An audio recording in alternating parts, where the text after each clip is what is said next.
चर्चा में आज का हमारा विषय जो है वह पूरे देश में इस समय चर्चा का विषय बना हुआ है। हमारा आज का विषय है जींस पर प्रहार या सोच लाचार। दरअसल 10 मार्च को जब उत्तराखंड के बतौर मुख्यमंत्री तीरथ सिंह रावत ने शपथ ली थी तो किसी को भी यह अंदाजा नहीं था कि इतने कम दिनों में ही वो राष्ट्रीय स्तर पर इस कदर चर्चा में छा जाएंगे। 8 दिन में ही उन्होंने इतने बयान दे दिए कि वो जमकर वायरल हो रहे हैं। हर तरफ केवल तीरथ सिंह रावत और उनके बयानों की चर्चा है। बयान में उनके कोई बहुत ज्यादा सराहे नहीं जा रहे पर चर्चा का हिस्सा जरूर बन रहे हैं। पहला बयान उन्होंने प्रधानमंत्री मोदी के संदर्भ में यह दिया कि एक दिन प्रधानमंत्री मोदी की वैसी ही पूजा होगी जैसे राम और कृष्ण की होती है। लोगों को यह बयान बहुत ज्यादा पचा नहीं।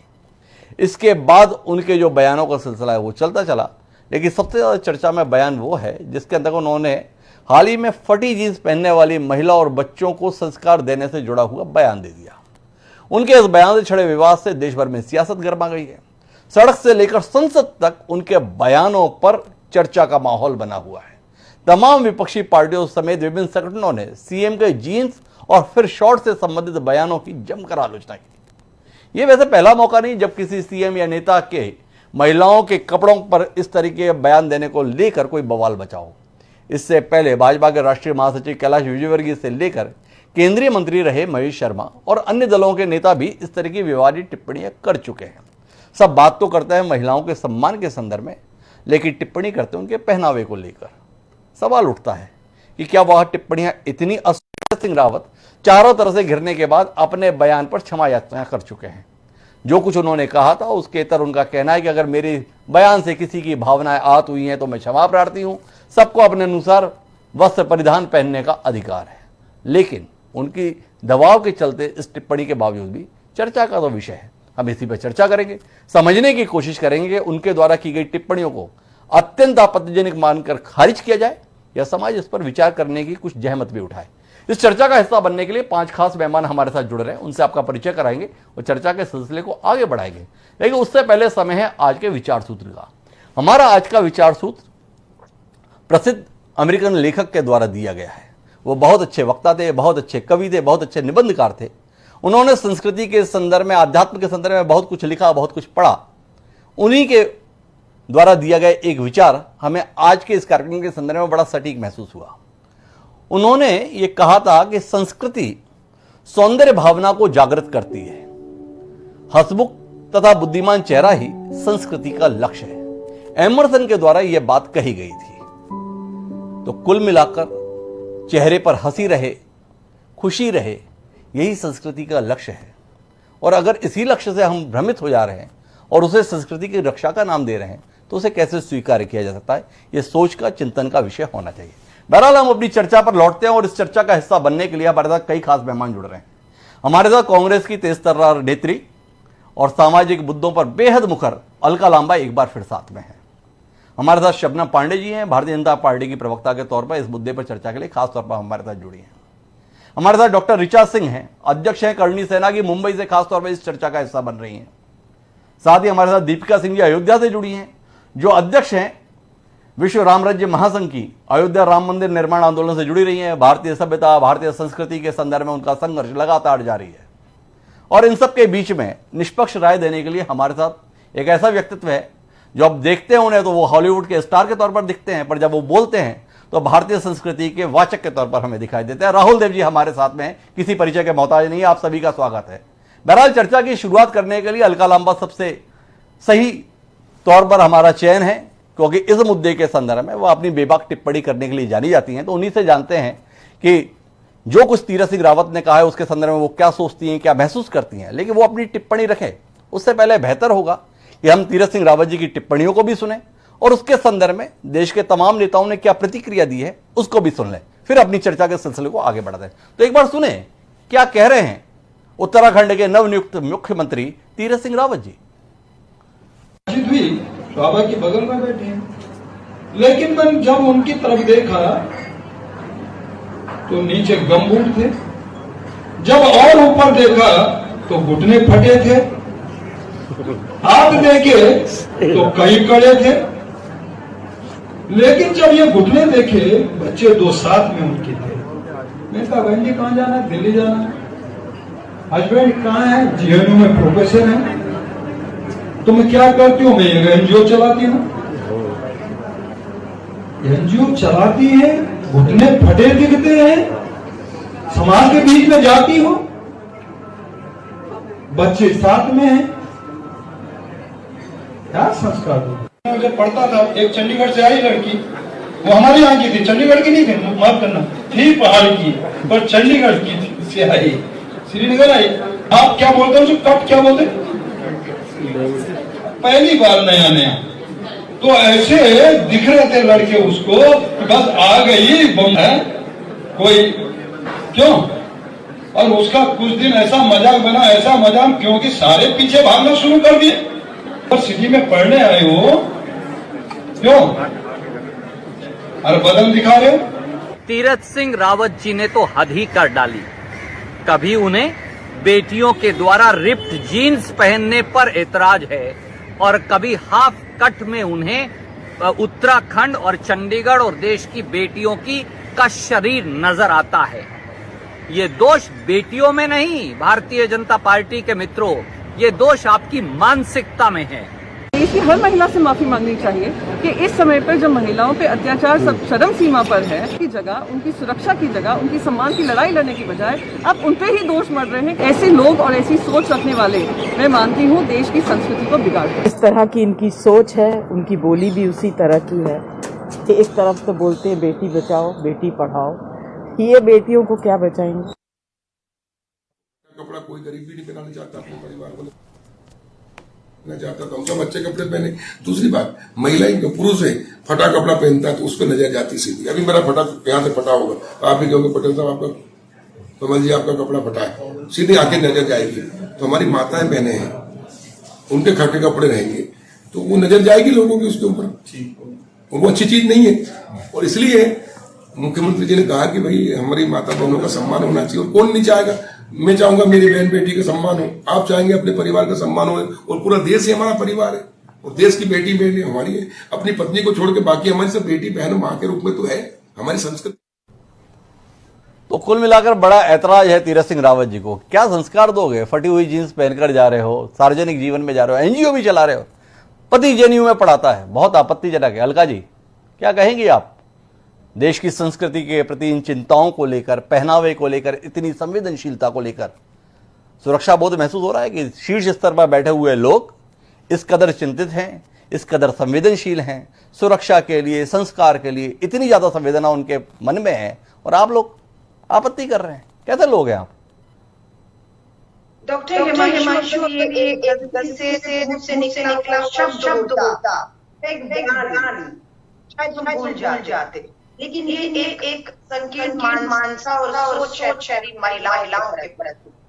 ये वो उत्तराखंड के अभी मुख्यमंत्री बने हैं, याद करना चाहते हैं। मैं रोकना चाहूंगा अलका जी, आपके आवाज में इको आ रहा है, मैं वापस आपके पास लौटूंगा, लेकिन बेहतर होगा कि इससे पहले मैं डॉक्टर ऋचा सिंह के पास चलूं। और ऋचा जी, आपकी प्रतिक्रिया लेना चाहूंगा इस पूरे मसले के संदर्भ में। क्या महसूस करती हैं आप इस टिप्पणियों के संदर्भ में, और कितना जायज मानती हैं इस बयान को?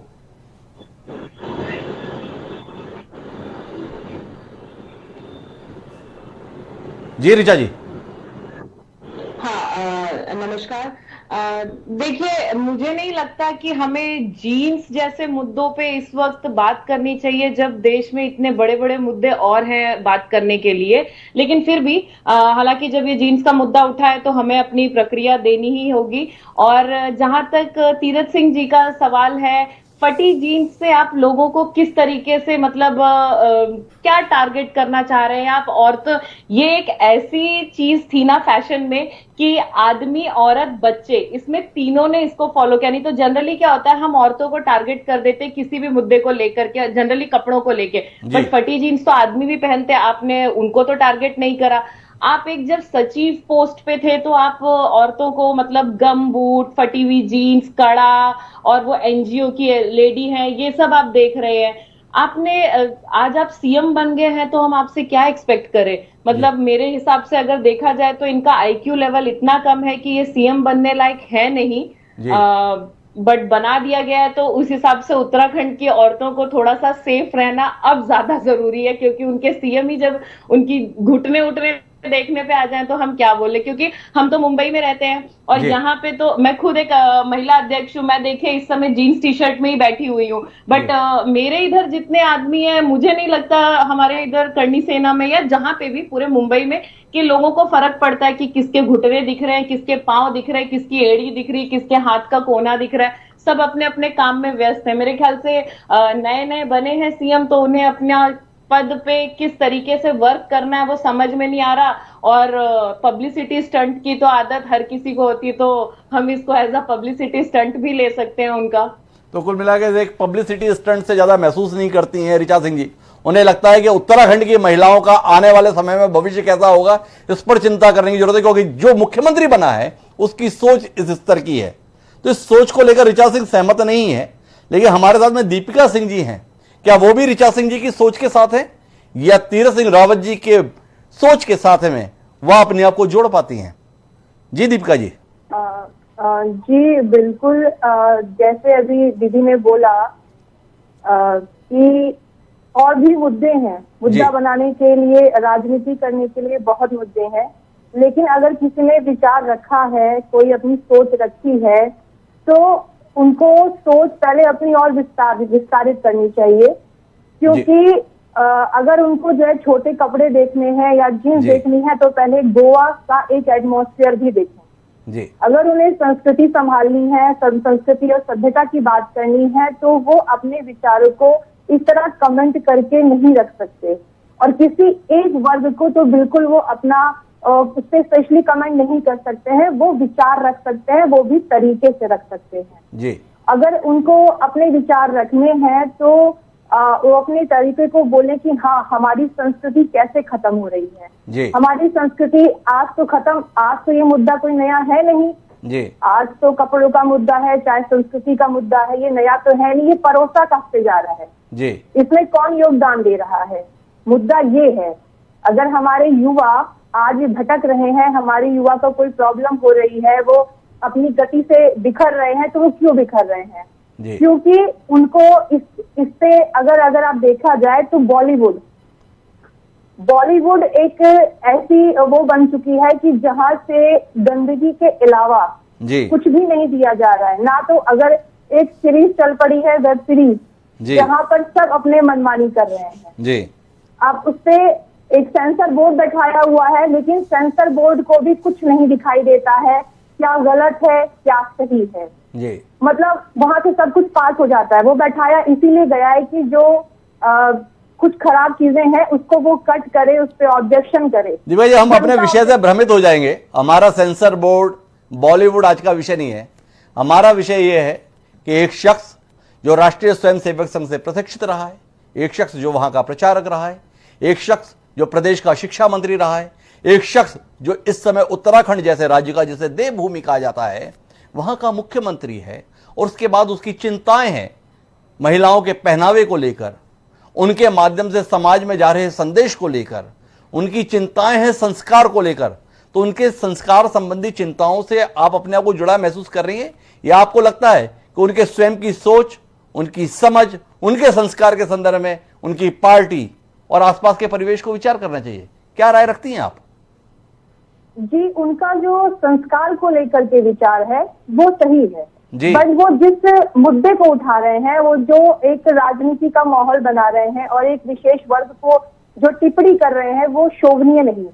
वो शोभनीय नहीं है, ये महसूस करती हैं दीपिका जी। मैं एक बार फिर कोशिश करता हूं अलका लांबा जी के पास जाने की। अलका जी, बड़े मुखर तरीके से माननीय मुख्यमंत्री तीरथ सिंह रावत ने अपनी बात रखी और उसके बाद दूसरे दिन भी उन्होंने अपने छात्र जीवन के अनुभव को साझा किया, जिसमें उन्होंने बताया कि चंडीगढ़ से पहाड़ की मूलतः रहने वाली एक लड़की पढ़ने के लिए आई, तो कट ड्रेस में आई, तो सारे बच्चे पढ़ाई करने के स्थान पर उसे देखते रहे। देश कहां जाएगा? चिंता है उनकी। क्या कहेंगे आप उनकी चिंताओं को लेकर अलका जी? डॉक्टर हिमांशु, मैंने यही कह रही थी कि ये अगर एक मुंह से निकला गलती से शब्द होता, एक बयान, हम भूल सकते थे, लेकिन ये एक सोच है।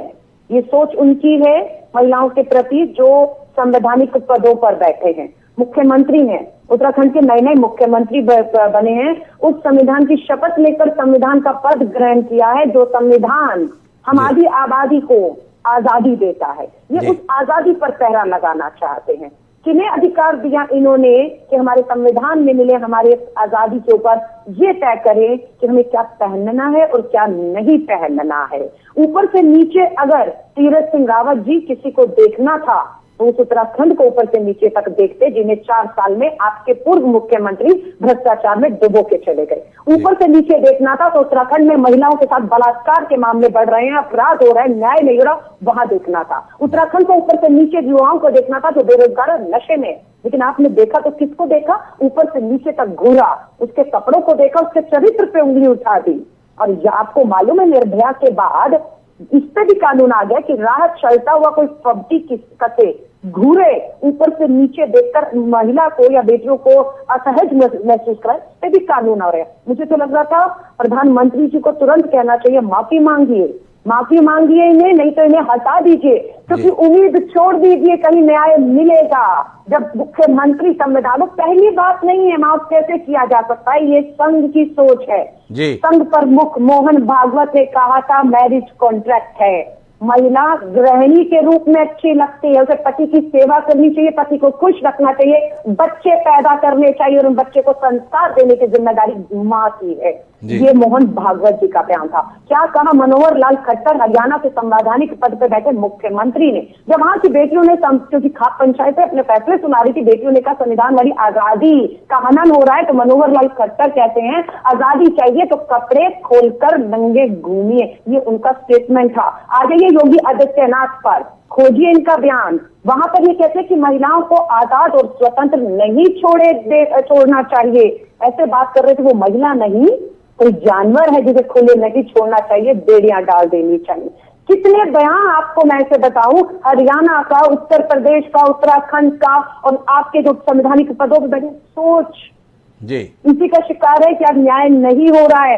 हाथरस जैसे मामलों में इसीलिए बलात्कारियों के पक्ष में बोलते हैं। निर्भया के चरित्र हनन किया, इसका बॉयफ्रेंड था, वो रात को कैसे बाहर फिल्म देखने गई हुई थी, हाथरस की बेटी का चरित्र, यानी कि कैसे कपड़े फटे थे। माफी चाहूंगी, आपका तो कर्नाटका का जल मंत्री ही नंगा मिला, एक आवाज नहीं उठाई। बेटी को नौकरी के लालच में क्या क्या नहीं करा रहे थे। मध्य प्रदेश के कांग्रेस जो भाजपा का मुख्यालय है, उस मुख्यालय में एक बेटी कह रही है किसी के साथ किस तरह से छेड़खानी हुई। उस बेटी का चरित्र, वो तो भाजपा की थी, पूरे कपड़ों में थी, और ये कहते फटे हुए। मुझे तो गरीब की चिंता हो रही है इस बेरोजगारी महंगाई में। उस गरीब महिला जो कहीं ना कहीं झुग्गी में है, स्लम में है, और उसका कपड़ा फटा हुआ, उसके संस्कार जोड़ लेंगे और उन बच्चियों के साथ बलात्कार सबसे ज्यादा हो रहे हैं।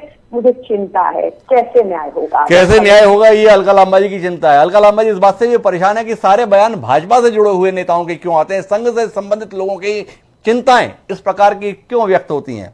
उनकी इन शंकाओं का, उनके इन सवालों का उत्तर मैं उम्मीद कर सकता हूं शबनम पांडे जी के पास होगा। भारतीय जनता पार्टी की प्रवक्ता के तौर पर हमारे साथ हैं। महिलाओं के प्रति संवेदनशील पार्टी के संदर्भ में ये जो बयान है किस चिंता को प्रतिबिंबित करते हैं, और इन बयानों से शबनम पांडे जी खुद कितना जुड़ा हुआ महसूस करती हैं। जी शबनम जी। हिमांशु जी, देखिए निश्चित तौर पे इस बयान की कहीं से भी तरफदारी नहीं की जा सकती, इसकी तारीफ नहीं की जा सकती और इसको नजरअंदाज भी नहीं किया जा सकता। लेकिन इतना जरूर कहूंगी कि हमारे माननीय नरेंद्र मोदी जी ने जिस तरीके से बेटियों की रक्षा के लिए बेटी बचाओ बेटी पढ़ाओ अभियान चलाया, या सदियों से जो हमारी मुस्लिम बहनें अपने अधिकार से वंचित थी, 3 तलाक के मुद्दे पे उन्हें अधिकार दिलाया, पर जहां कहीं भी अगर महिलाओं के साथ इस तरीके की घटनाएं होती हैं तो उसको पार्टी से बांध कर देखने वाली उन नेत्रियों की भी मैं भत्सना करूंगी, क्योंकि ये बहुत दुर्भाग्य की बात है कि वो लिस्ट लेके बैठ जाती हैं कि इस पार्टी के इस नेता ने ये बोला, इस पार्टी के इस नेता ने ये बोला। वो एक महिला बनकर अपनी पार्टी से लेके पूरी पार्टी देश में हर जगह बोलने वालों पे वो प्रहार नहीं करती हैं, वो भी पक्षपातपूर्ण तरीके से एक पार्टी विशेष पे राजनीति करने को तैयार हो जाती हैं। मैं सबसे पहली भत्सना उनकी करती हूं जो बयान अगर कोई मर्द देता है वो तो निश्चित तौर पे भत्सना के काबिल है, लेकिन उससे ज्यादा है जो वो महिलाएं हैं जो अपनी पार्टी में देखने के बजाय, अपने पूरे राज्य में देखने के बजाय, अपने पूरे देश में देखने के बजाय एक संकीर्ण मानसिकता के साथ राजनीति करते हुए संघ और भाजपा और कांग्रेस और सपा और बसपा और शिवसेना कहती हैं।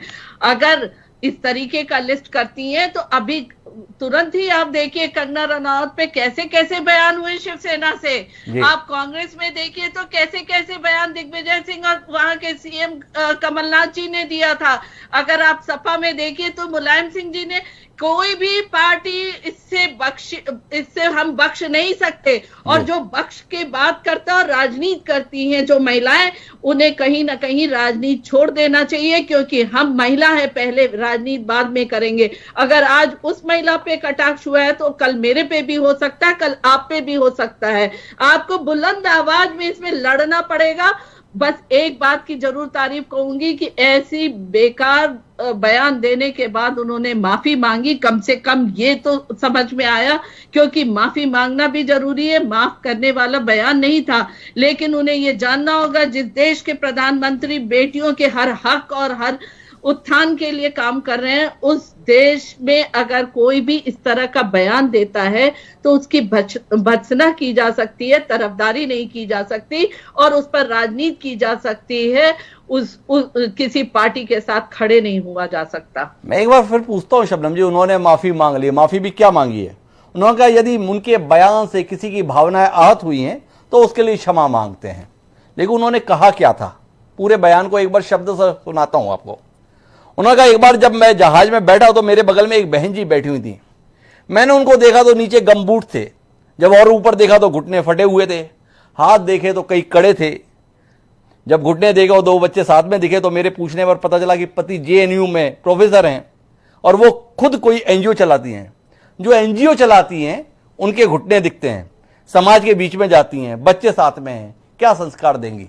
इसे किसी माफी के साथ में छोड़ दिया जाए या पूरी पार्टी की सोच पर सवाल उठाया जाए? इस सोच के व्यक्ति के लोगों को ऐसे जिम्मेदार पदों पर बिठाकर क्या संदेश समाज के बीच देना चाहते हैं? कुछ कहना चाहेंगी शबनम जी? पूरी टिप्पणी, गमबूट पहनना कुसंस्कार की निशानी, बच्चों के साथ रहना क्या कोई कुसंस्कार हो गया? अगर घुटने दिख गए, बहुत बड़ा ऐतराज हो गया, तो फिर जाके इस देश में कानून क्यों नहीं बनवाते? स्कर्ट पहनना प्रतिबंधित है, इस देश में कोई अब स्कर्ट नहीं पहनेगा। बेहतर हो बुर्का को अनिवार्य ही कर दी जाए पूरे देश की महिलाओं के लिए, कुछ नहीं दिखेगा, कोई नहीं दिखेगा। बेहतर नहीं है? हिमांशु जी, इसको किसी पार्टी से जोड़ देना कहीं ना कहीं ये नाइंसाफी होगी। उस पार्टी में मैं भी हूं, इस पार्टी में हमारे देश के प्रधानमंत्री नरेंद्र मोदी जी भी हैं, तो आप पार्टी से किसी को नहीं जोड़ सकते। ये हमारी समाज की कुरीति है। जैसे दहेज प्रथा है, जैसे सती प्रथा थी, जैसे बाल विवाह थी, वैसे ही ये भी कुरीति है कि महिलाओं को द्वयम दर्जा का समझा जाता है। और जो भी चलते फिरते होता है, चाहे वो राजनीतिक दल के लोग हों या आप देखिए ऑफिस में भी जो वर्क प्लेस पे हरासमेंट होता है वो हो, तमाम ऐसी जगह परिवारों में है, समाज में है। इसको आप किसी एक पार्टी से अगर जोड़ते हैं इसे तो किसी एक पार्टी से क्यों जोड़ रहे हैं? ये शबनम पांडे जी की शिकायत है। राहुल देव जी मेरे साथ में है। पूरे देश की राजनीति में, पूरे देश और दुनिया में, समाज में क्या कुछ घटित हो रहा है उस पर हमेशा बारीक निगाह राहुल जी की रही है। राहुल जी, आपको अत्याचार लग रहा है भाजपा के साथ में हमारे इन सवालों के संदर्भ में? कि हम भाजपा से जुड़े हुए नेताओं के संदर्भ में ये सवाल क्यों कर रहे हैं? बयानों की लंबी फेरिस्त के बाद अलका लांबा जी ने तो अलग तरीके से सूची बताई, वह हमारे पास फेरिस्त है। हमेशा भाजपा से जुड़े हुए लोगों को महिलाओं के कपड़ों को लेकर बहुत चिंता रहती है और वो अपनी चिंताओं को सार्वजनिक करने के प्रति भी बड़े उत्सुक रहते हैं। क्या देखते हैं राहुल देव जी इसके संदर्भ में?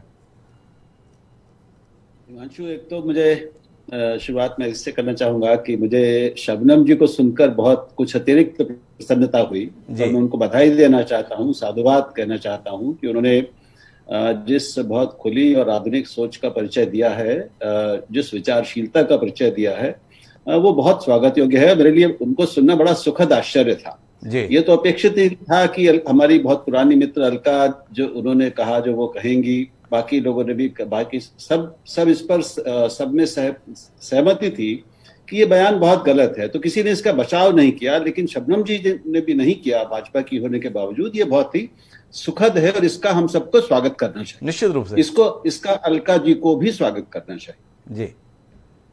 दूसरी बात मैं कहूंगा कि ये जो समस्या है, देखिए कोई नई नहीं है। किसी भी मुख्यमंत्री ने या किसी भी वरिष्ठ जगह पर, ऊंची जगह पर बैठे व्यक्ति ने ऐसी बातें कही होती तो इस पर विवाद होता। पहले भी हुए हैं और आगे होते रहेंगे, क्योंकि ऐसे बयान आते रहेंगे जी। इसलिए आते रहेंगे कि पुरुषों की दृष्टि अभी काफी कुछ हमारे ही नहीं, सारे पारंपरिक समाजों में अभी बहुत पिछड़ी हुई है जी। ये एक विश्वव्यापी समस्या है, समस्या कह लीजिए, या ये मानवीय मनोविज्ञान का एक पक्ष है।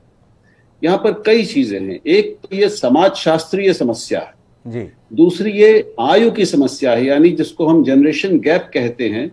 तो युवा पीढ़ी और जो वरिष्ठ पीढ़ी के बीच का एक हमेशा दृष्टियों का अंतर, संस्कारों का अंतर, व्यवहारों का अंतर और सोच का अंतर होता है, वो यहाँ पे हमको दिख रहा है जी। भारतीय जनता पार्टी के साथ एक विशेष बात यह है कि उसने अपने जो कई उसके आधार हैं, उनमें से एक है कि भारतीय तथा कथित भारतीय संस्कृति की वो अपने को रक्षक, संरक्षक और संवर्धक मानती है जी। तो भारतीय संस्कृति की उसकी जो अवधारणा है उसमें तो हर स्त्री को सीता होना चाहिए और सावित्री होना चाहिए जी। और वैसे ही उसको रहना चाहिए, वैसे ही कपड़े पहनने चाहिए, वैसा ही बोलना चाहिए। एक ये भाव बचपन से संघ के संस्कारों में पले व्यक्ति के मन में या बीजेपी के संस्कारों में पले व्यक्ति के मन में या जो भी संस्कृति पर बहुत ज्यादा जोर देता है उनके मन में ये रहता है जी।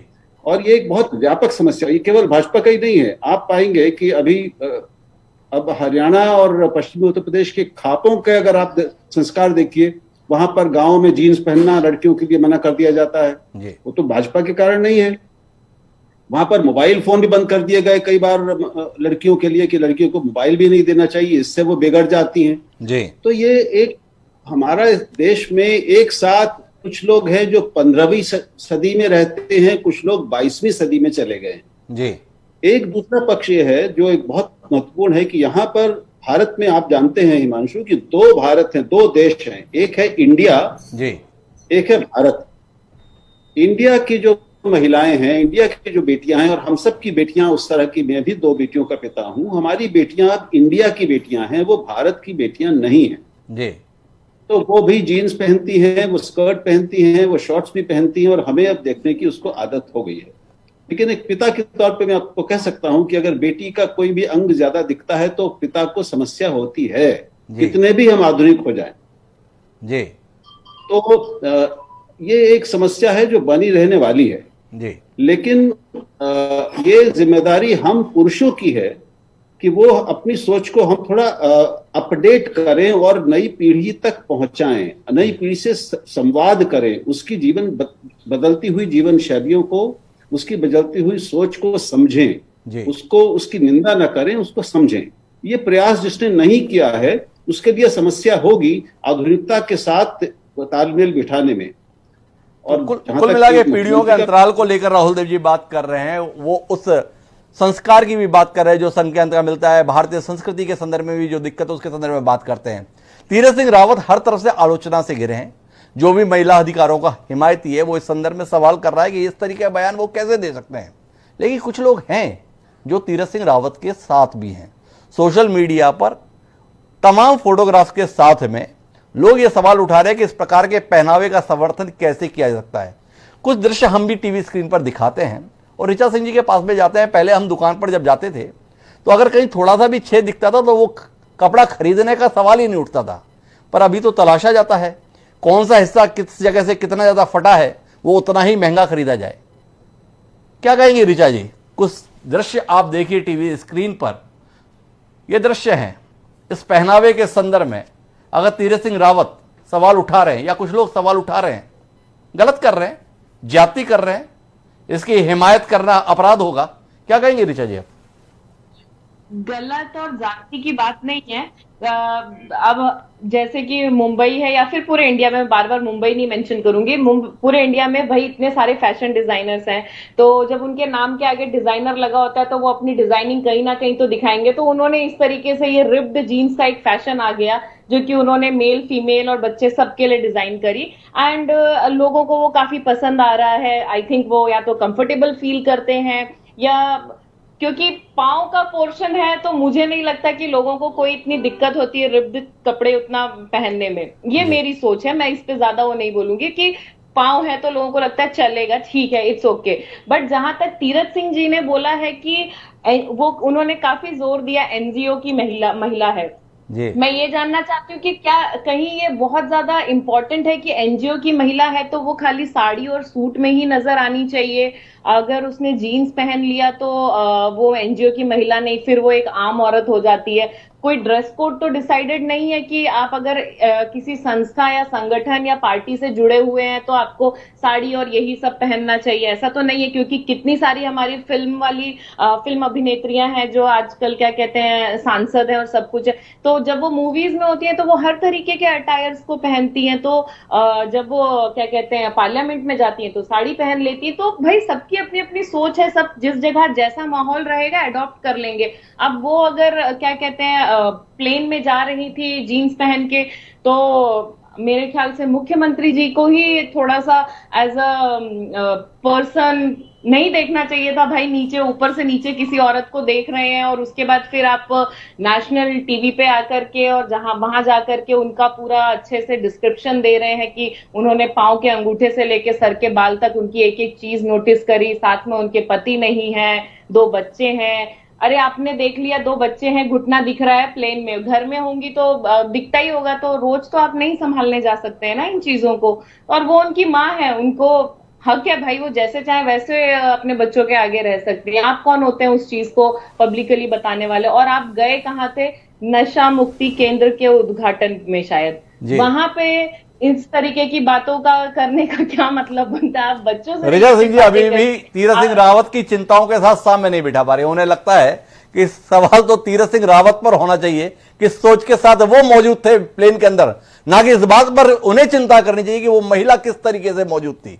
एक जायज सवाल ऋचा सिंह जी के माध्यम से कार्यक्रम में आया है, लेकिन मैं अपने सवाल को लेकर दीपिका जी के पास जाता हूं। दीपिका जी, आपसे जानना चाहता हूं, महिलाओं के पहनावे के संदर्भ में जहां पर इस बात को लेकर बड़ी चिंता की जाती है कि बलात्कार की घटनाएं बढ़ रही हैं, जहां इस बात को लेकर चिंताएं व्यक्त की जाती है कि महिलाओं के प्रति अपराध लगातार बढ़ रहे हैं, वहां पर अगर समाज में जिम्मेदार पदों पर बैठे हुए लोग पहनावे को लेकर कोई आग्रह रखते हैं, गलत करते हैं, ज्यादती करते हैं, महिलाओं के साथ अत्याचार करते हैं, उनकी स्वतंत्रता में बाधक बनते हैं, महिलाओं के प्रति सम्मान का भाव नहीं रखते हैं, क्या इस दृष्टि के साथ आप इत्तेफाक रखती हैं?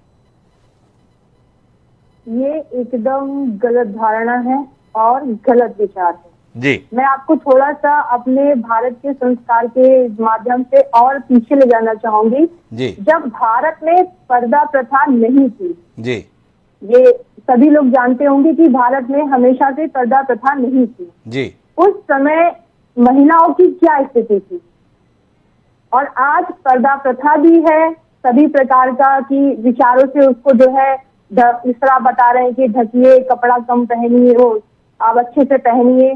तो आज क्या स्थिति है? तो स्थिति जो है आपका जो विचार था वो कहीं ना कहीं दूषित हो गया है। आप कपड़ों पे ना ध्यान दीजिए, आप विचारों पे ध्यान दीजिए। आप किस विचार के हो गए, आप क्या थे, हमारा संस्कार क्या था? हमारे संस्कार में लक्ष्मण जी सीता मैया के पैर से ऊपर नहीं देखा उन्होंने कभी भी, और हनुमान जी ने उनको कौन सी दृष्टि से देखा? मैया मैया कहा, हमेशा माता कहा, हमेशा सर झुका करके बात की। हमारे किसी भी देवी देवताओं की अगर आप पिक्चर देखते हैं, आप पोस्टर देखते हैं, तो कभी भी उनको घूंघट में नहीं पाएंगे आप जी।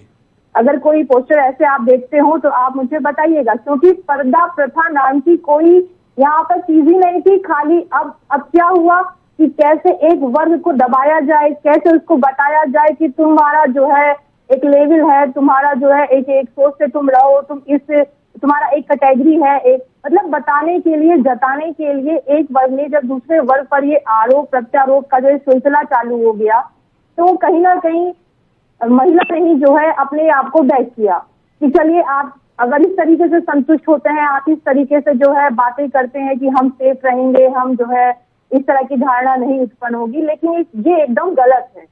यहाँ पर बातें सिर्फ विचारों की है। आप कौन से विचार के मालिक थे? क्या आप राम के चरित्र को अगर देखते हैं तो आप क्या उसको फॉलो कर रहे हैं? आप अगर आप खाली राम नाम भी अगर जपेंगे ना, तो आपको सामने महिला कैसी भी होगी वो आपको माता ही दिखाई देगी, बहन ही दिखाई देगी, बेटी ही दिखाई देगी। तो उसके कपड़ों से जो है किसी प्रकार का सवाल जो उठता है या जो मुद्दे बनाए जाते हैं ये एकदम निराधार है, बेकार बातें हैं। बड़े महत्वपूर्ण टिप्पणी दीपिका सिंह जी ने की कि जो लोग संस्कृति की बात करते हैं वो देश की संस्कृति के विषय में जानते क्या है। देश की संस्कृति के अगर पिछले पन्नों को पलटते हैं तो हमारे यहाँ पर्दा प्रथा थी नहीं, और उस समय पर महिलाओं की स्थिति क्या थी इसको लेकर वो सवाल उठा रही है। लेकिन अलका जी, जो बात दीपिका जी ने कही उसी बात को थोड़ा आगे बढ़ाते हैं और जानने की कोशिश करते हैं जिस देश में पर्दा प्रथा नहीं थी वहां पर बात के दौर में क्या परिस्थितियां देश के अंदर बनी जिसके कारण से पर्दा प्रथा आई, महिलाओं को घूंघट में रखने की जरूरत महसूस की गई, क्योंकि समाज में ऐसे लोग आए जिनके संदर्भ में यह असुरक्षा बोध आया कि महिलाओं के संदर्भ में इस प्रकार से स्वतंत्रता या उनका स्वतंत्र रूप से घूमना उनके लिए खतरनाक हो सकता है। यह एक दौर था, आक्रमण का दौर। समाज उससे उभर गया है, देश की परिस्थिति ऐसी है, या आपको लगता है कि देश के तंत्र की नाकामी है 73 साल की आजादी के बाद भी कि हम वो माहौल बना नहीं सके। हम भारत की संस्कृति की बात तो करते हैं पर उस संस्कृति के तहत जो वातावरण बनाना चाहिए था देश में उसे बनाने में नाकाम हो गए हमारे यहाँ के सत्ताधीश। डॉक्टर हिमांशु, जितनी मर्जी इस पे बहस और चर्चा कर लीजिए जी, क्या जो आज की स्थिति है महिलाओं की वो बदलेगी या उतना इंतजार करना पड़ेगा जितने सालों में सती प्रथा, पर्दा प्रथा, कन्या भ्रूण हत्या, क्या क्या मुझे ये बताइए, हम कौन से युग में जी रहे हैं। उस युग में भी बदलाव सामाजिक समस्या थी, सती समाज में थी, ठीक है। आज आपने कहा खाप पंचायतें फैसला कर रही हैं, पर जो नेता बैठा था ना संवैधानिक पद पर, उसने उस सोच को बदलने का काम किया, उसने समाज में परिवर्तन का काम किया, ना कि उसने समाज की सती प्रथा का समर्थन किया। आज जो सत्ता में संवैधानिक पदों पर बैठे हैं, सर्वोच्च पदों पर बैठे हैं, उस संविधान की शपथ लेकर बैठे हैं जो संविधान आजादी देता है खुद अपने अपने तरीके से जिंदगी जीने की। संवैधानिक पद पे बैठा आदमी उस संस्कार का हवाला देकर उस समाज की सोच को बदलने का काम नहीं कर रहा, उसे बढ़ावा देने का काम कर रहा है। मेरी चिंता ये है, उसे बढ़ावा देने का काम कर रहा है। वो सबसे आगे आए, वो संवैधानिक पद पे है, उसे बताना होगा 21वीं सदी में जी रहे हैं, अधिकार है, महिलाएं अंतरिक्ष पे पहुंच चुकी हैं। आप उनके कपड़ों पे झांक रहे हैं, उनके संस्कारों पे झांक रहे हैं, उनकी आजादी को आप अपनी गुलाम बनाना चाहते हैं, आप उन्हें गाइड करना चाहते हैं। ये हक अगर किसी को है कि चार दीवारी के अंदर, तो पिता का है, भाई का है, बेटे का है, आपस में बात करके वो जो आजादी चार दीवारी के बाहर किसी को हक नहीं, वो हक चार दीवारी के बाहर मात्र हमारे संविधान को है। उस संविधान के हक का हनन नहीं होने देंगे। दुख वही दोबारा बोल रही हूँ, पुराने समय में संवैधानिक पदों पर बैठे लोगों ने समाज की सोच बदलने का काम किया था। सती प्रथा, कौन लड़ा था सती प्रथा के लिए, खत्म करने के लिए? नाम बताइए और बताइए कि वो सोच का समर्थन नहीं करते थे, लड़े थे, और आज समर्थन किया जा रहा है। आज बलात्कार में भी बेटियों के चरित्र को, कपड़े को, उसको रात को निकलने का, हंसने का, लड़कों के साथ बात करने को कारण बताकर कहीं ना कहीं अपराधियों को बच निकलने का, और पूरी तरह पीड़िता के साथ। अभी तो आप देखते हैं बलात्कार के बाद भी हाथरस तो कहां पर बलात्कारियों के समर्थन में लोग बोलते हैं, चरित्र हनन बेटियों का किया जाता है। अंत तक शर्म आती है, मुझे तो चिंता हो रही है। मुझे कहेंगे मैं सशक्त महिला हूँ, आंख भी उठाएगा ना फोड़ने का दम रखती हूँ, और बेटे की माँ हूँ। चिंता उन्हें होनी चाहिए जिनके घर में बेटियां हैं। इस माहौल में कैसे अपनी बेटियों को आप आगे बढ़ाएंगे, कैसे उन्हें आजादी देंगे जो आजादी संविधान ने दी? चिंता उन्हें करनी है, हम तो उनकी लड़ाई लड़ रहे हैं। हमारी संवेदनशील किस्म की बात अलका लांबा जी कह रही है कि उनका मानना यह कि पहले के दौर में महिलाओं के अधिकारों को लेकर सत्ता में बैठे हुए लोग संवेदनशील हुआ करते थे। अब सत्ता में जो लोग बैठे हैं वो महिलाओं के संदर्भ में इस दृष्टि के साथ है। गंभीर सवाल है। मुझे जाना शबनम पांडे जी के पास है, लेकिन मैं बीच में राहुल जी के पास आना चाहता हूं। राहुल जी, आपसे जानना है, मैं दिलचस्पी इस बात को लेकर है कि अमूमन ऐसे बयान, अमूमन ऐसी भावना, अमूमन ऐसी अभिव्यक्ति उस पार्टी के नेताओं के द्वारा व्यक्त हो रही है जिसका दावा है कि वो इस समय देश की नहीं दुनिया की सबसे बड़ी पार्टी है। क्या ऐसी पार्टी में ऐसे लोगों की बड़े स्तर पर मौजूदगी और इस प्रकार की सोच के प्रति कोई आपत्ति व्यक्त न होना, जिसके चलते शबनम पांडे जी ने अगर असहमति व्यक्त की तो आपको सार्वजनिक अभिनंदन करने की जरूरत महसूस हो गई, लेकिन तीरथ सिंह रावत के संदर्भ में जिम्मेदार पदों पर बैठे हुए किसी व्यक्ति का कोई बोल नहीं फूटा? क्या कहेंगे राहुल देव जी आप इस पर? ये दुर्भाग्यपूर्ण है और मैं इसकी आलोचना करना चाहता हूं कि ये बहुत दुर्भाग्यपूर्ण है कि इतनी बड़ी पार्टी जो देश के केंद्र में सत्तारूढ़ पार्टी है, उसके किसी नेता में इतना नैतिक और बौद्धिक साहस नहीं है कि इस विषय पर वो खुलकर बात कर सके। और अगर हमारे किसी एक वरिष्ठ नेता से गलती हुई है, गलत बयानी हुई है, तो उस पर उसकी आलोचना होनी चाहिए। तो ये मैं सहमत हूं और इसीलिए मुझे सुखद आश्चर्य हुआ और मैंने साधुवाद दिया शबनम जी को। देखिए, ये समस्या हम लोग इस पर पहले भी बात कर चुके हैं। कई समस्याएं हैं यहाँ पर, कई इसके अंग हैं। एक है कि भारतीय जनता पार्टी के साथ चूंकि उसमें जो लोग शुरू से रहे हैं, विशेष तौर पर राष्ट्रीय स्वयंसेवक संघ में, वो मैं अनुभव से आपको बता सकता हूँ, वो जो एक जिस बौद्धिक वातावरण में बड़े होते हैं, उसमें भारतीय नारी की, भारतीय पुरुष और नारी की अलग अलग भूमिकाओं के बारे में, स्त्री के बारे में, उसके गुणों के बारे में और उसके कामों के बारे में, कर्तव्यों के बारे में एक बड़ी निश्चित, थोड़ी पुरानी सोच होती है। आधुनिकता उनको पश्चिमीकरण का पर्याय लगती है। जी, पश्चिम और पश्चिमी संस्कृति, अमेरिकी संस्कृति वो एक भोगवादी संस्कृति है। उसमें सिर्फ जो कुछ है वो बड़ा त्याज्य है और जो भी उसका अनुसरण करता है वो भारतीय संस्कृति के साथ से भाग रहा है। एक कुछ इस तरह के भाव उसमें भरे जाते हैं। दूसरी बात, एक मैं कहूंगा कि एक किस भाषा माध्यम में आप जीते हैं, यानी आपका मानसिक संस्कार किस तरह के संस्कारों से और सोच से और पठन पाठन और अनुभवों से भरा हुआ है। तो अगर आप 2, 4, 5 दुनिया के यात्रा कर रहे हैं, तीरथ सिंह जी अब करेंगे जरूर, तो वो पाएंगे, देखेंगे कि दुनिया में दूसरी जगहों पर महिलाएं कैसे रहती हैं, किस खुलेपन के साथ रहती हैं, घूमती फिरती हैं, कैसे पहनती हैं, उनको कितने आगे बढ़ने के अधिकार हैं। भारत में अभी ये नहीं है जी। वो धीरे धीरे बदलाव हो रहा है, लेकिन धीमा है वो बहुत बदलाव। वो बदलाव बहुत धीमा है, ये दुर्भाग्यपूर्ण है। लेकिन शबनम जी, आप जितनी मुखरता के साथ इस बयान की आपत्ति कर ली, लेकिन इस संदर्भ में आप दृष्टि तो डलवाई है। राहुल जी ने तो कह दिया कि संघ के संस्कार में जो डले हैं, जो उसमें पले बड़े हैं, उन्हें हर चीज त्याज्य लगती है जो आधुनिकता की ओर अग्रसर होती है। पर आपसे यह सवाल तो उठेगा कि महिलाओं के संदर्भ में क्या भाजपा का नजरिया ही इस रूप में समझा जाए? क्योंकि यह फेरिस्त लंबी है। कैलाश विजयवर्गीय, उनका कहना है कि महिलाओं का फैशन और आचरण भारतीय संस्कृति के मुताबिक मर्यादित होना चाहिए। कुछ महिलाएं ऐसे कपड़े पहनती हैं जिससे उत्तेजना पैदा हो जाती है। एक बीजेपी के विधायक रहे बनवारी लाल सिंह, उन्होंने तो स्कूलों में स्कर्ट पर बैन करने की ही मांग कर दी। एक और नेता है अबू आजमी, मुंबई से हमारे साथ में डॉक्टर ऋचा सिंह जुड़ी हुई, उन्होंने कहा था अगर शक्कर होगी तो चींटी आएगी ही, पेट्रोल के पास ही आग लगती है। क्या कहेंगी शबनम जी? देखिए हिमांशु जी, मैं बार बार इस बात को इंगित कर रही हूं कि अगर आप किसी एक पार्टी से इसको जोड़ के देते हैं और किसी एक पार्टी के नेताओं का नाम छांटकर कहेंगे कि उनकी बयानबाजी है, तो ये कहीं ना कहीं बेईमानी है। क्योंकि अगर देखिए, कोई भी पार्टी निकाल के राजनीतिक पार्टियां देख लीजिए और किसी भी राजनीतिक पार्टी में अगर आपको ऐसे नाम नहीं मिल जाए तो मुझे लगता है कि मैं जो भी बहस कर रही हूं वो बेकार है। क्योंकि हर राजनीतिक पार्टी में, और जहां तक आप देखिए कि भारतीय संस्कृति को सजोने का काम भारतीय जनता पार्टी करती है, मैं इसको मानती हूं।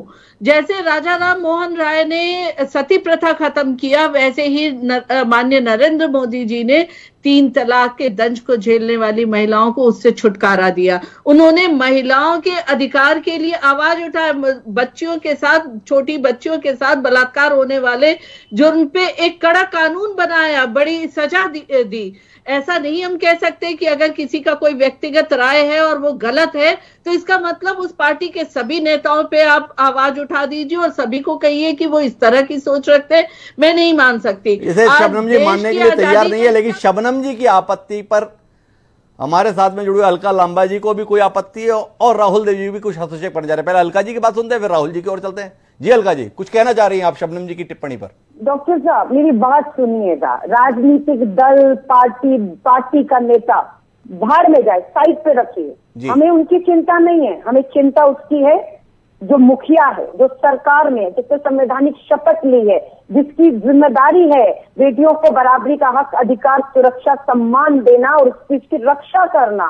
मैंने आपको जो उदाहरण बताए वो पार्टी के नेता नहीं है, वो चुने हुए जनप्रतिनिधि मुख्यमंत्री हैं, हरियाणा, उत्तर प्रदेश, उत्तराखंड हो, मुख्यमंत्री है वो मात्र एक भाजपा के नेता होते या किसी और दल के नेता होते जिनके पास कोई संवैधानिक पद नहीं, सिर्फ पार्टी में लगे हुए हैं, इतनी चिंता नहीं होती हमें, हम नजरअंदाज कर देते। और जो जिम्मेदार पद पर बैठे हैं वो इस सोच के साथ बैठे हैं, ये चिंता का विषय है।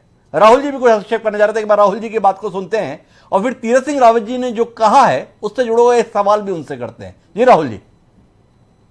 पहली बात यह कि जो अलका जी ने कहा, देखिए सोच किसी पद पर आते ही अचानक बदल नहीं जाती जी। सोच को बनने में पूरा जीवन लगता है, एक दृष्टि को बनने में पूरा जीवन और सारा जीवन अनुभव लगता है जीवन का जी। तो किसी एक बड़े पद पर आ जाए तो आपकी सोच अचानक खुल जाएगी और कुछ को कुछ हो जाएगी, ऐसा नहीं होता, ये अपेक्षा ही गलत है जी। मूल बात है पुरुषों की सोच क्या है, हमारे समाज में पुरुष और स्त्रियों की दृष्टि में क्या अंतर है, जीवन में क्या दृष्टि अंतर है और पुरुष की दृष्टि कैसी है। अभी जी मैं ये भी कहना चाहता हूं कि अभी हम केवल महिलाओं की बात कर रहे हैं, मुझे नहीं लगता कि रावत साहब के मन में उस महिला के प्रति भी या महिलाओं के प्रति जरा भी असम्मान है जी। मुझे ये नहीं लगता जी। उन्होंने अपनी ओर से असम्मान की बात नहीं कही है जी। उन्होंने उनका मन का एक जो सहज संस्कार था, जो बचपन से उनके सारे सामाजिक, शैक्षिक, सांस्कृतिक संस्कारों से बना हुआ उनके मन की जो दृष्टि बनी है, उसके आधार पर उन्होंने एक सहज प्रतिक्रिया व्यक्त की। तो राहुल जी, मैं एक सवाल आपसे करना चाहता हूं इसमें। राष्ट्रीय स्वयंसेवक संघ इस देश का सबसे बड़ा अराजनीतिक संगठन है, आप इत्तेफाक रखते होंगे, और उसमें लाखों लोग दीक्षित होते हैं हर साल। किस संस्कार के साथ दीक्षित हो रहे हैं? तीरथ सिंह रावत जी संघ के प्रांत प्रचारक भी रहे हैं। उन्हें इस बात पर बड़ी आपत्ति हुई कि वो महिला जो बगल में बैठी थी उसके घुटने दिख रहे थे, और संघ का स्वयंसेवक जब पथ संचलन के लिए सैकड़ों की संख्या में और हजारों की संख्या में हाफ पैंट पहनकर निकलता है तो पूरा समाज उसकी पूरी टांगों को देखता है। उसमें उन्हें आपत्तिजनक नहीं लगा कि महिलाएं जिस पथ संचलन को देख रही हैं उसमें आप हाफ पैंट पहने हुए सैकड़ों की संख्या में निकल रहे हैं और गौरवान्वित महसूस कर रहे हैं, और एक महिला जिसके घुटने का कुछ हिस्सा दिख रहा है उन्हें परेशान कर गया, देश की संस्कृति को खतरे में महसूस करा गया। इस संस्कार के संदर्भ में कुछ कहेंगे राहुल देव जी, क्योंकि उस संघ से आपका भी बड़ा नजदीक नाता रहा है। ऐसा है, आप कई चीजों को मिला रहे हैं।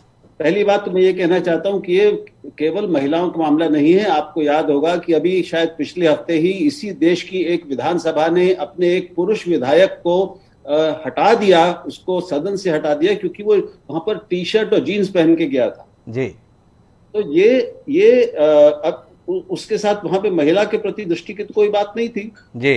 तो एक हमारी मूल्य व्यवस्था किस तरह की है, कैसी बनी है, और मैंने कहा कि हम अंदर अपने मन में, अपने दिमाग में किस संसार में जीते हैं जी। हमारा आंतरिक बौद्धिक संसार जो है वो कैसी भाषा और परिवेश के से प्रभावित है।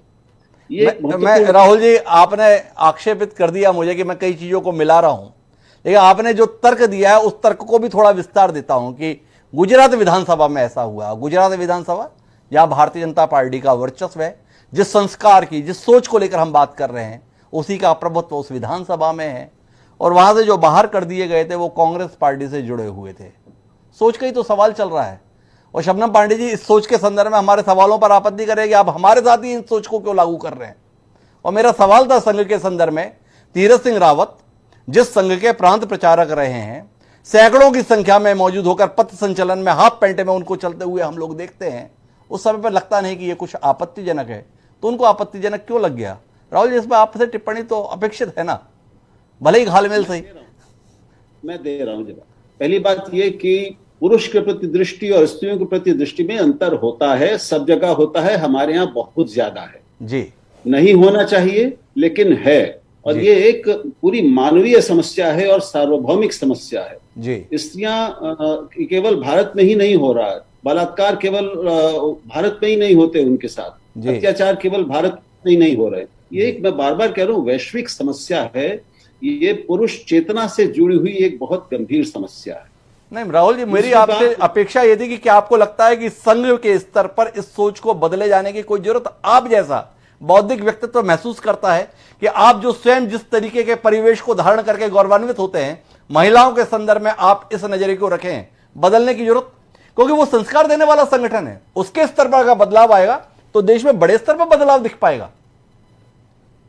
अभी ही आपको मालूम होगा, कुछ साल पहले ही संघ ने अपना पुरुषों के लिए गणवेश बदला है। अब वहां पर हाफ पैंट नहीं चलती, अब वहां पूरी पैंट पहनते हैं वो, क्योंकि स्वयं उनको अब हाफ पैंट में लेकर पहनने में समस्या हुई, उनको संकोच होने लगा और उस पर बहुत सालों से मांग हो रही थी कि इसको बदलना चाहिए जी। लेकिन तो अब यूनिफॉर्म बदल गई जी। तो बदलते हुए समाज के साथ, बदलते हुए समय के साथ, आधुनिकता के साथ कदम ताल करते हुए अपने संगठन और सोच को बढ़ाने और आगे ले जाने की। तो राहुल जी ने हमें तर्क यह दिया है कि संघ के स्तर पर आप ये अपेक्षा ना करो कि वो महिलाओं को नेकर में स्वीकार कर लेंगे।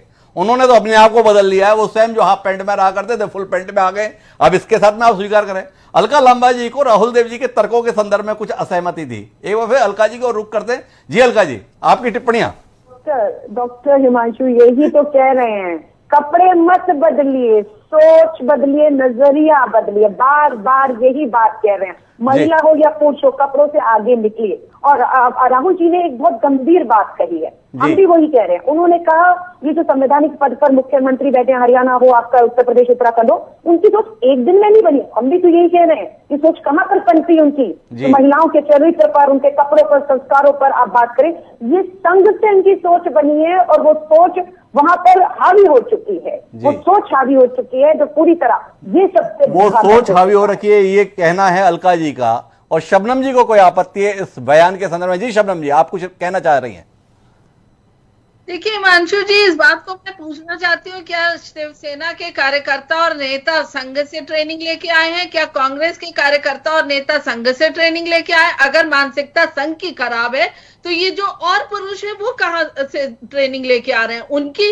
उनके संस्कार ऐसे कैसे हो गए कि वो टंच महिला, आइटम होना और तमाम तरह की बातें करते हैं? आजम खान साहब कहते हैं अंडरगारमेंट्स की बात कर लेते हैं। तो ये देखिए, इस तरीके से किसी संस्था विशेष को दोष देना, कहीं ना कहीं आप महिलाओं के साथ नाइंसाफी कर रहे हैं, क्योंकि ये पुरुष समाज का एक नजरिया बन गया है और ये व्यक्तिगत नजरिया। मैं हर पुरुष को भी इसका दोष नहीं देती, क्योंकि बहुत से पुरुष ऐसे हमारे आसपास हैं जो हमें हर तरह की आजादी देते हैं और हर तरीके का सम्मान देते हैं और हम बराबरी के पे उससे लड़ते हैं। लेकिन अगर हमारी शिवसेना की नेता अगर ये कहती हैं कि उनकी पार्टी में साधु संत हैं और कोई इस तरह की बयानबाजी नहीं करते और कोई महिलाओं को गलत नजर से, तो मैं ये मानने को तैयार नहीं हूं, चाहे वो बड़ा शहर हो या गांव हो, बड़ी राजनीतिक पद हो या छोटा कार्यकर्ता हो, राजनीतिक हो या ना हो, हर किसी में इस तरीके की भावना आपको मैं एक बार अलका लांबा जी की टिप्पणी के साथ जोड़ता हूं। अलका लांबा जी ने कहा कि किसी पार्टी का नेता इस प्रकार का बयान देता है तो वो इतना महत्वपूर्ण नहीं रह जाता है, हर व्यक्ति का अपना नजरिया है, उसको लेके कितनी चिंता करेंगे। 135 करोड़ की आबादी का देश है, सब अपने अपने नजरिए के साथ रहें। लेकिन संवैधानिक पर बैठा हुआ व्यक्ति, जिस संविधान में महिला और पुरुष को समान अधिकार प्राप्त है, वो अगर इस सोच के साथ पदों पर मौजूद है तो ऐसे में महिलाएं अपने आप को स्वतंत्र और सुरक्षित महसूस कर पाएं, इसको लेकर आशंका पैदा होती है। क्या अलका लांबा जी की ये टिप्पणी नाजायज है, गैर जरूरी है, आपत्तिजनक है, या आपको लगता है कि हाँ, संवैधानिक पद पर बैठे हुए व्यक्तियों को अपनी सोच कुछ खुला करने की जरूरत है, कुछ उदार करने की जरूरत है और केवल संघ के दायरे से बाहर निकलकर समाज के अन्य क्षेत्रों के प्रति भी संवेदनशील होने की जरूरत है? कभी भी इसकी हम उम्मीद नहीं करते। लेकिन यही बात अलका लांबा जी से पूछा जाए कि जब संजय राउत ने कंगना पे किया तो इस तरीके की अगर वो टिप्पणी देती, जो टिप्पणी आज मैं अपने ही पार्टी के नेता पे देने की हिम्मत रखती हूँ, अगर उन्होंने देने की हिम्मत रखी होती और आज के डिबेट में पहली बात वो संजय राउत से शुरू करती तो मैं समझती कि हाँ, क्योंकि संजय राउत अगर विषय होते तो संजय राउत पे शुरू होती, बात रावत पे शुरू हुई तो राउत पे कैसे जाती?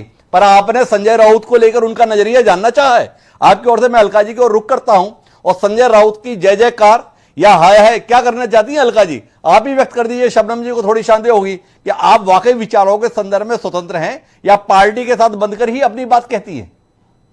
नहीं, आपको मैं बता देती हूँ, उनकी गलतफहमी दूर कर देती हूँ। कमलनाथ जी से एक शब्द, मैंने कहा ना शब्द हो माफ कर दिया जाएगा, ये तो सोच है जो घातक है। कमलनाथ जी ने कह दिया था क्या आइटम है, जी, इमरती देवी जी के लिए। राहुल गांधी जी, हाँ, राहुल गांधी जी कहाँ थे? केरला में थे, प्रेस कॉन्फ्रेंस कर रहे थे, वहां पर भी नहीं छोड़ा गया, सवाल किया गया और राहुल जी भागे नहीं। राहुल गांधी जी ने पलट कर जवाब दिया। मैं बिल्कुल निंदा करता हूँ, कमलनाथ जी तक संदेश पहुंचाया और नेताओं को एक संदेश पहुंचा दिया, इस तरह की किसी भी शब्द को या महिलाओं को अपमान किसी तरह बर्दाश्त नहीं किया जाएगा। आप मुझे बता दीजिए, क्या प्रधानमंत्री जी बोले? क्या अभी तक आपके बीजेपी नेता, भाजपा के राष्ट्रीय अध्यक्ष बोले? क्या स्मृति ईरानी बोली? कोई भी बोला अभी तक? खेद करके सोच वही लागू करेंगे। मैं आपसे साफ कह रही हूँ, इनके नेता का बयान बता दीजिए। प्रधानमंत्री जी कहते हैं हम फलाने को हम दिल से माफ नहीं करेंगे, ऊपर से माफ करेंगे और नीचे तक संचार इसी सोच का हो रहा है। और संजय राउत मेरी पार्टी के नेता नहीं है और मेरी भी पार्टी के नेता हूं तो अलका लांबा बोलने का दम रखती है। जाकर मेरी फेसबुक और ट्विटर देख लीजिएगा, ठीक है? अपने राज्यों में भी गए, अगर भोपाल में प्रदर्शन करके आई थी तो अगले दिन राजस्थान के जयपुर में मुख्यमंत्री के सामने बैठी हुई थी, ठीक है? ये अलका लांबा की बात करना आप छोड़ दीजिए। 27 सालों में महिलाओं के लिए लड़ी हूं, अभी तक लड़ रही हूं और पार्टी लाइन तक ऊपर खड़े हो। बहरहाल महत्वपूर्ण बात अलका लांबा जी ने जो कही, शबनम जी आपके पास लौटकर गेंद आ रही है कि अगर कमलनाथ जी के मुख से कुछ आपत्तिजनक निकला तो उनके नेता ने इसकी निंदा भी की, भर्त्सना भी की, खारिज भी किया। पर तीरथ सिंह रावत जो इस समय मुख्यमंत्री हैं उत्तराखंड के, देवभूमि हैं, और उन्होंने 8 मार्च 2021 को एक ट्वीट किया था विश्व महिला दिवस पर। उस समय वो सम्मानीय सांसद थे, तो उन्होंने कहा था यत्र नर्यास्ते पूजन्ते रमन्ते तत्र देवता। जहां महिलाओं की पूजा होती है वहां देवता निवास करते हैं। उत्तराखंड को देवभूमि कहा जाता है। बड़े स्तर पर मान्यता है कि देवता उत्तराखंड में निवास करते हैं। बद्रीनाथ, केदारनाथ वहां पर है, 4 धाम वहां पर है। पर वहां महिलाओं के संदर्भ में तो अब यह सोच है, तो क्या माने, देवता छोड़ने वाले उत्तराखंड की धरती? हिमांशु जी देखिए, अगर कमलनाथ ने या जी ने या दिग्विजय सिंह जी ने या अय्यर जी ने, तमाम ऐसे नेता हैं जिन्होंने महिलाओं पे ऐसे ऐसे बयान दिए, उस पर उन्होंने माफी नहीं मांगी तो उनके नेता को बोलना पड़ा। पर यहाँ पे जिन्होंने इस तरीके के बयान दिए उन्होंने खुद माफी मांगी है और उनके समर्थन में मुझे नहीं लगता कि किसी एक ने भी कोई एक आवाज उठाई हो कि वो समर्थन देते हैं। तो लेकिन उसके बावजूद मैं कहती हूँ, जिसने भी कहीं भी किसी भी पार्टी में रहते हुए, किसी भी पद पे रहते हुए एक भी बयानबाजी महिला के खिलाफ किया, उसका कहीं से समर्थन नहीं होना चाहिए, चाहे वो मेरी पार्टी के हो या शबनम पांडे जी ये कह के इस विषय को समाप्त करना चाहती हैं कि उनकी पार्टी के किसी नेता ने खंडन नहीं किया, निंदा नहीं की, तो क्या हुआ? तीरथ सिंह रावत ने चारों तरफ से आवाज सुन के खुद ही मान लिया कि मुझसे गलती हो गई, आपको इसी आधार पर माफ कर देना चाहिए। बाकी शबनम पांडे जी का कहना है कि वो इस सोच के साथ इत्तेफाक नहीं रखती। एक जो सुखद संयोग की बात है आज की इस चर्चा के अंतर्गत कि पांचों पैनलिस्ट एक राय से इस सोच को खारिज करते हैं। सबका मानना है कि ऐसी सोच कतई सम्मान्य नहीं होती, स्वीकार्य नहीं हो सकती। महिलाओं के संदर्भ में इस दृष्टिकोण को, इस दृष्टि को बदले जाने की जरूरत है। उम्मीद है इस चर्चा के निष्कर्ष से देश का निष्कर्ष भी कहीं ना कहीं कोई रास्ता खोजेगा। पर आप सभी मेहमानों का बहुत बहुत धन्यवाद इस सुखद चर्चा का हिस्सा बनने के लिए। समय है अब आज के शेर का। हमारा आज का शेर ये कहता है कि सब लोग जिधर देख रहे हैं वो, कि सब लोग जिधर देख रहे हैं वो उधर देख रहे हैं, हम देखने वालों की नजर देख रहे हैं। तो ये जो दाग ने लिखा था वो ये बताता है कि जो दिख रहा है वो महत्वपूर्ण नहीं है, उसको किस नजर से देखा जा रहा है वो महत्वपूर्ण है। तो कुल मिलाकर तीरथ सिंह रावत ने क्या देखा ये बहस का मुद्दा नहीं है, किस निगाह से देखा वो बहस का मुद्दा बना। बेहतर रहा कि तीरथ सिंह रावत को समझ में आया समय रहते ही कि उन्होंने ठीक नहीं देखा, ठीक नहीं कहा। उम्मीद है जीवन का यह अनुभव आने वाले समय में उनका मार्ग प्रशस्त करता रहेगा और बाकी लोगों को भी यह एक सबक देगा। इस उम्मीद के साथ आज के इस कार्यक्रम में इतना ही। कल फिर मिलते हैं नए विषय के साथ। मुझे दीजिए याद, सादा प्रणाम।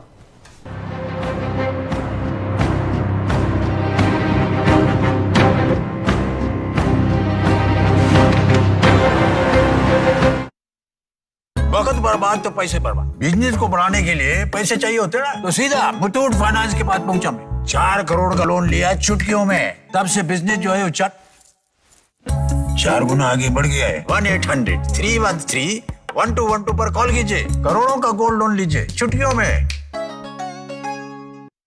लाखों किसानों का भरोसा असीस फीड, बाकी फीड बोलते नंबर 1 है, कुछ टाइम दूध भी बढ़ाते हैं, लेकिन पशुओं को देखो, बीमारी, कमजोरी।